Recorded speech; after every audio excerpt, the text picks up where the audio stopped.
accusation against you, but everybody knows it now, Senator. They knew it before, too. I told them all about those things before I ran, because I didn't want the media to find them. Like, being on federal probation for a couple of years for shooting mailboxes, and I never should have slugged a cop in Laramie and spent a night in the clink, but I was young and stupid. I'm old and stupid. I was going to say, according to Ann, its age hasn't changed a whole lot. Let me tell you, Harvey I've known since he was 18.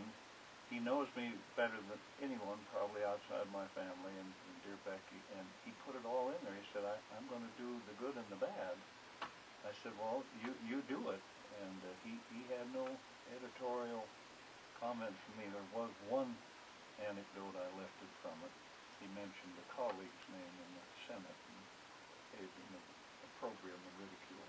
Yeah. Shocking. Which I jerked. I won't mention his name, will we?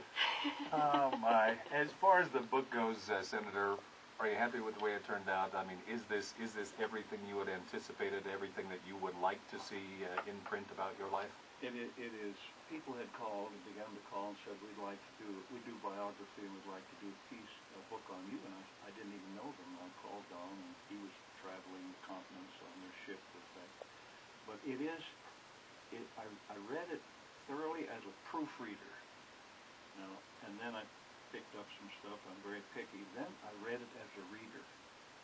Just a guy reading a book. And, you got the chuckle one place and a gulp in your throat the next, and that's what a book is. It's a superb book. It was really very well done. Let me ask, as this is a legacy to be left for your kids, for your grandkids, for your great-grandkids to be able to go back and look at this and say, hey, this was Granddad, or this was great-granddad. Mm-hmm.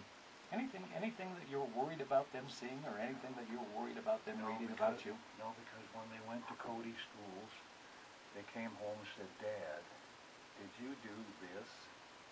And then, because if you have a reputation for raising hell, and a spirited colt makes the best horse, don't forget, they would say, Dad, did you were involved shooting the goats across the river? I said, no, I wasn't. And they say, did you do this? And then I'd say, yes, I did.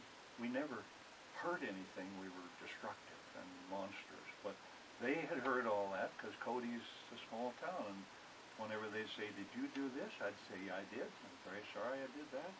Or I didn't. So they knew all through life that they sorted out their old man, and they're very special, 3 kids. Don, as you start to hear back from folks who have spent some time with the book and read the book, what are you hearing? The response is great. People are loving the book because it kind of reintroduces Al. It goes back to the history of some of those things that we did so publicly all those years ago, and they're saying that this is a very human book. It's not so much about politics. It's about a person who has had an interesting life. So from 2 generations before he was born to age 80, his birthday was last month. It's everything. And it really is interesting in weaving your words with the Senator's words as well. Did that flow come easy to you? My concern was making it clear that I was there for a lot of these events that I'm talking about. I think it adds like a 3rd dimension. So occasionally I mention myself as a participant or observer of a scene. But my style, I suppose, over the years came a bit like Al's, our writing style, the way we express ourselves. But I had to make the clear distinction between us because I want people to be aware that Al didn't write the book. I did. The excerpts from his Senator, from your diary entries, I find fascinating because, again, your writing style. You are very descriptive in your writing style. Did you have that in mind as you were putting this to page, that at some point in time someone might come back and in reading your words be able to maybe relive that moment with you? In Cody High, I was in the journalism class, and I was the sports editor of the Cody Bronc Highlights, if I recall the name. And I won the Quill and Scroll Award for the best sports journalism in Wyoming. I went 1 year to Cranbrook School in Detroit, where they really pushed me.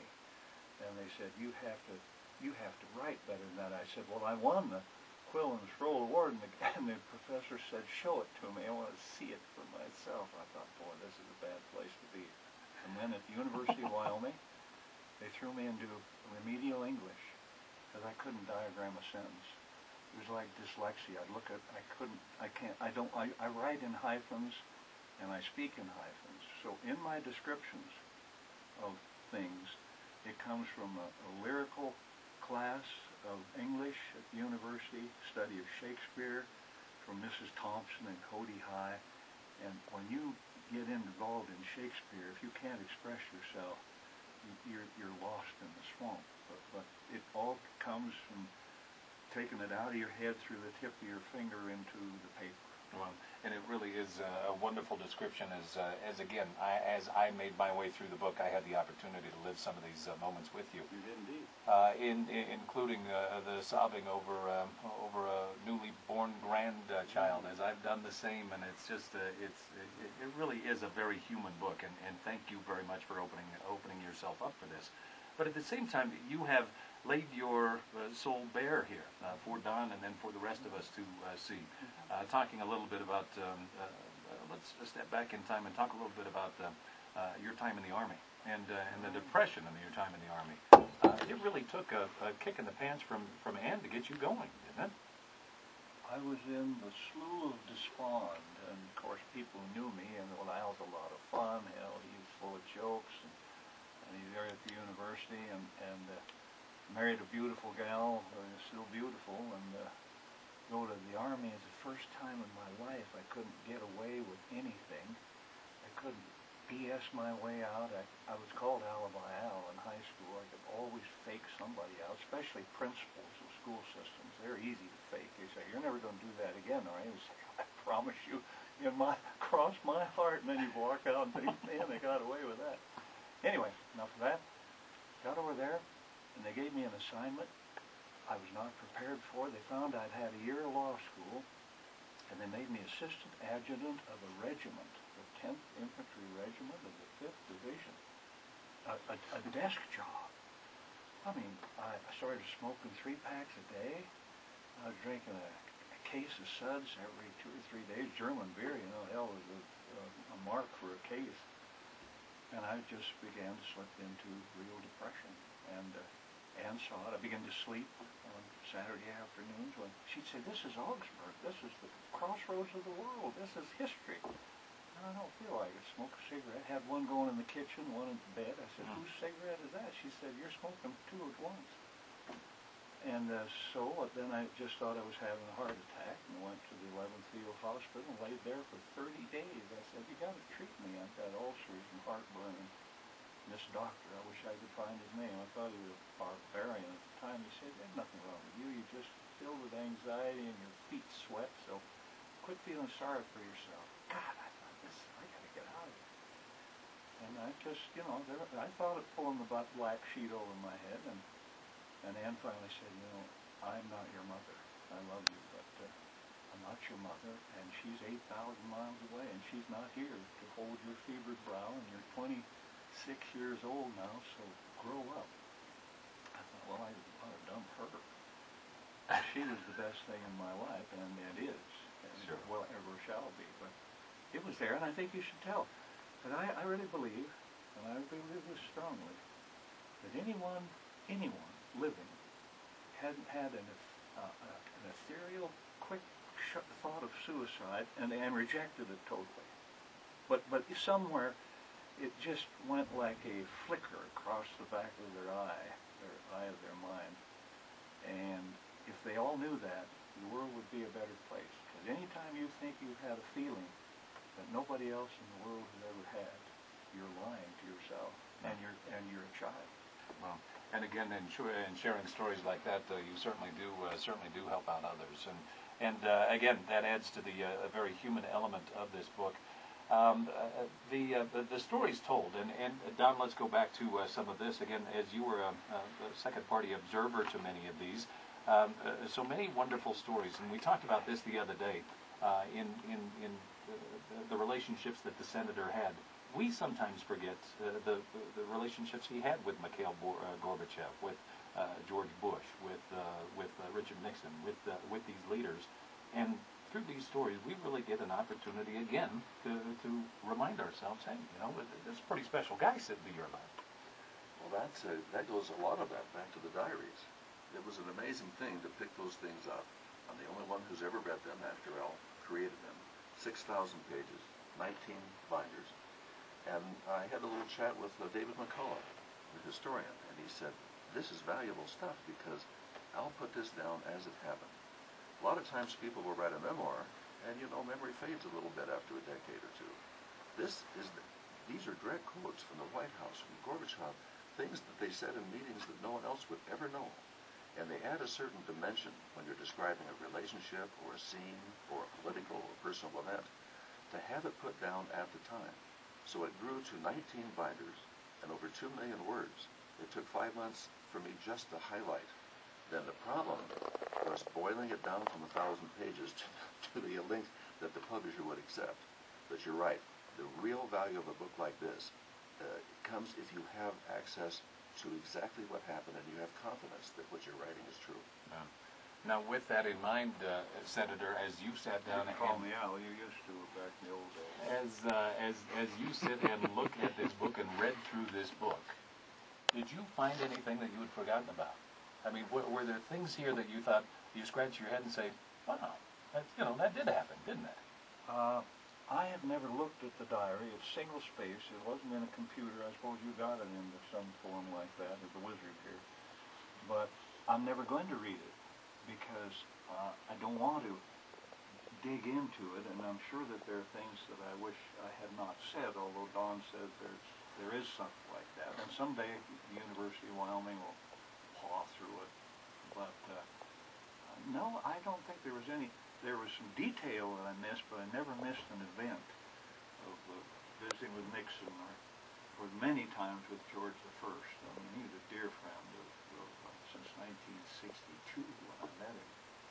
Gorbachev, 25 years, and then to have the two of us doing this shtick at the university, just sitting with 2 chairs, bouncing stuff back and forth. Big, I remember he came to Washington. He saw me. The senators were entertaining, and he grabbed me, gave me a big hug, and they took this picture. I thought, that'll be in a Wyoming paper. Simpson loves commies. And he was and is. He changed the world. Anwar Sadat.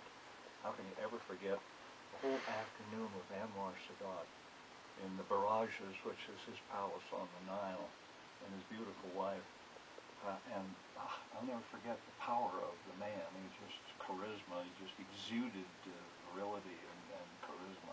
So, King Carlos of Spain, Marcassoni, Lech Walesa, and I have Nelson Mandela. I mean, I had personal time with all those people that the world knows about. All of them I had a personal time, or am, and that's an amazing thing. You don't think about it at the time. Sure. And interesting in the book is that it seems like after each of those meetings, you're still very humbled by the opportunity. I mean, because you have described out of the words of your own diary, you and Ann going and jumping in the old Chevy with the Wyoming plates and looking at one another and saying to yourselves, what we just got to do. Here, the gal from Grayville and the kid from Cody met at the university and seeing the world and meeting the world's leaders in an intimate way. It was that was rather stunning to see the detail of those meetings overseas and in America and wherever. But you knew you didn't get carried away because you knew the real lodestar is Wyoming. That's where the North Star is. And so we all knew that the anchor was here. So we'd say, we don't want to look like we know all these people. And we don't want to tell people that this week we were with Gorby or whatever, because Wyoming people say, pay attention to what you're doing around here, Buster. And so that was, it wasn't hard to do that. And Ann entertained people all over Washington, take them around. She knew more about the White House and the art. We could get in and out easily. It was a joy. 18 years, but we wanted to come home. Yeah. Again, a great look behind the scenes. It's called Shooting from the Lip. It is the life of Senator Al Simpson, written by old-time friend Don Hardy, and available to you in bookstores today. If you don't mind, can we talk about some current events and things that are going on right now? Anything you wish, but that people say, what are you doing, Simpson? Not doing a book tour, making money? I said, wait a minute, just a second. That's Don John Hardy's book. He wrote it. He's the author. He contracted with the University of Oklahoma Press, and he gets all the royalties from that book. I do not. Is he going to buy you dinner at least? No, I had a separate little contract with him. We're going to tear that up. He can keep anything he makes off this damn thing. I mean, I'll just go give a speech somewhere. There you go. No, I didn't mean Well, go find it again in your bookstores today. Yeah. What I found most interesting about the book is the things that we continue to fight today: immigration, overspending by Washington, all of these things that you were fighting in the Senate back in the 80s. They continue to fight today. Even when you were asked by President Obama and the Erskine-Bowles Committee to come out and come up with these cuts. As that was pushed aside, now we've got back to the super committee that is looking at cutting a fourth of what you recommended here just a year ago. Is there ever an end to this? I mean, do we ever get the committees taken care of and the committee recommendations in hand? And then does Washington ever actually walk through and do what a committee asks them to do? They will do that. And I've been involved. They'll say this is all a failure. Let me tell you, I was on the Select Commission on Immigration and Refugee Policy with Kennedy. Father Ted Hesburgh was our chair. We put out a recommendation for a legal immigration bill and an illegal immigration bill and passed both of them. The reason the illegal one didn't work is every time we tried to put in a more secure identifier, the kooks on the right and the left called it a national ID card. And once you throw up one of those bombs of words, those flash words, a national ID, so it didn't work. And now they're talking about retina scans and fingerprints. I haven't anybody heard talk about national ID. Then I was on the Iraq study group. There were 5 Dems, 5 Republicans. We gave a report for 67 different recommendations. The last administration accepted 5 or 6 of them, and since then 57 of them have been adopted by us. So I don't have any qualm about saying this is a dead end. And guess what the 12 Super Committee is working on right now? Our stuff. They can't duck it. And we're not talking about cutting. You're talking about reducing the size of government. And they ask for a 10% increase, and you give them 5, and they call it a cut. And we're not talking about cutting Social Security. I get so disgusted. The most vicious stuff I get are from people over 70 years old. It makes me puke. And these people aren't going to be effective at all. They don't give a damn about their children and their grandchildren. They cherish the AARP. When I was in the Senate, I had a hearing on the AARP. They said, you can't do that. That's suicide. I said, I want to find out what they make, what they do with their money, what they pay their people. They were furious. Don remembers how furious they were. But, you know, if you have guts and courage and go to town meetings, I did all of those all the time, and give them the answers, no BS, no mush, they would often come out and say, you know, I still think you're a dink. I didn't agree with you at all, but thanks for coming here. Thanks for showing up. I admire that. You know, I don't like what you're saying and what you're doing. That's all you can ask in politics. You still have quite a few years in front of you, I trust. And at this point in time, though, do you look back and do you say any regrets? Any regrets of your time in the Senate? Any regrets of your life to this point? Well, I suppose the Clarence Thomas hearing was, you know, I was cheered on by, you know, some and damned by others. But that was the toughest thing in my life. Ann was in Wyoming, and I'm tired and I'm nasty because Anita Hill, was never talking about sexual harassment. She wanted us to know about his behavior, which is the fact that both of them watched porn movies at Yale on Saturdays, and then he talked about it. And I had a wife and a mother and a daughter, one of whom had been subjected to about 180 degrees more than that, and I lost my marbles. Now, I've talked with Anita Hill since. She was very charitable in the book talking about me. She said, that's just Simpson. I didn't like him at first, but realized who he was and is. That's just him. And I think she's an amazing woman, as is Clarence Thomas, an amazing man. People ought to give up on both of them and quit dinging on both of them. And I always had the view, if you can't forgive a person, it's like letting them live in your head rent-free. And hatred corrodes the container it's carried in, so I don't live that way. But I was nasty, hostile, probative, and then I said, bring on the other person who wants to testify, the one that Clarence Thomas fired because she said something about a fag that she worked with. And she was going to use her as a witness. I said, bring her on. I can't wait to cross-examine that lovely thing. And so Anita Hill asked me, she said, what happened to Marcia? She didn't testify. You kept her from testifying. Wait a minute. I said, Joe Biden called her attorney and said, is your client going to testify? And he said no. And Joe said, I want an affidavit right now from you. You fax it immediately. And Anita Hill said, I never knew that. So we talked about things neither of us knew, and she's at Brandeis, I think, still, and amazing, you know. So I don't, that was the biggest regret. All the other stuff was so stupid, you know, when I was a kid. You don't even know what you do. Yeah. So what can you have a regret? You're dumb and smart ass, and you're dumb and stupid. Senator, our pleasure. It's always a pleasure to spend some time with you. Unfortunately, we are running out of time. It is called Shooting from the Lip. It is the life of Senator Al Simpson, again written by Don Hardy. Don, thank you very much for the behind-the-scenes look. And Senator, just one guide for the people of the area: don't talk to Dick Cedar about my wife. he alone. Are you kidding me? He's the only guy. Yeah, he's the only guy still with ammunition. Are you kidding me? Senator, thank you very much for the time this morning. Always our pleasure. That is, again, Senator Al Simpson and Don Hardy in studio this morning. We would encourage you to pick up the book and really get an inside look on this fellow who represented Wyoming and represented Wyoming so well for so many years.